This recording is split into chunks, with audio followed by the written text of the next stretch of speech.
BL 小説に転生した腐女子。私はご都合主義な解決担当の王女である。あらすじです。本作の最大の特徴は、BL 小説の世界に異世界転生するという設定です。一見、よくある異世界転生ものに思えるかもしれませんが、転生先が BL 小説の世界という斬新な発想。高血の王というその BL 小説は、主人公である男爵家の少年エシルと第一王子セリウスが恋に落ち、数々の困難に立ち向かっていく物語。主人公カップルだけでなく、男×男カップルが当たり前の世界で、お世継ぎ問題を解決するためだけに小説に登場する、王子の妹オクタビアがいました。主人公は、このオクタビアに転生してしまうよね。腐女子だったマキは、BL に抵抗感はないものの、前世でできなかった恋愛もしてみたいし、原作通り、自分の子供をお兄様の養子にしていいよ、なんて言えないわけです。そのため原作と違って、兄とギスギスした関係になってしまいました。兄に愛する者がいないお前には、俺たちの気持ちはわからない、と言われてしまったオクタビアは、とっさに、私にも恋人がいる、と嘘をついてしまいます。2週間後にお披露目するよう言い渡されたオクタビアが、恋人探しを始めるところから物語が動き出します。おすすめポイントは3点。1つ目は、謎が多く先が読めない展開です。オクタビアは、原作となる小説の最新刊が発売される前に、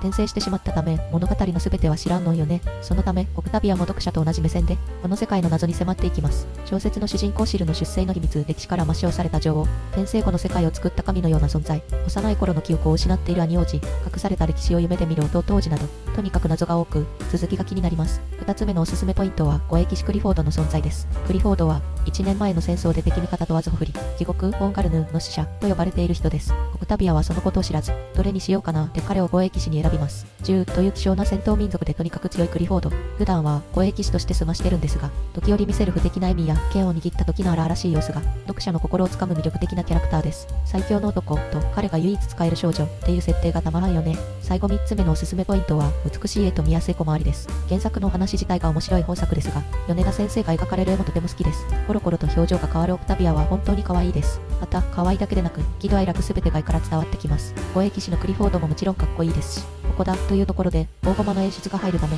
読んでいて飽きません。背景の書き込みも多く、戦闘シーンもかっこいい作品です。そう、少女漫画なんやけど、バトル漫画か、ってくらい戦闘シーンが多いよね。ただ恋愛するだけの少女漫画じゃ物足りない、という方にもおすすめな作品です。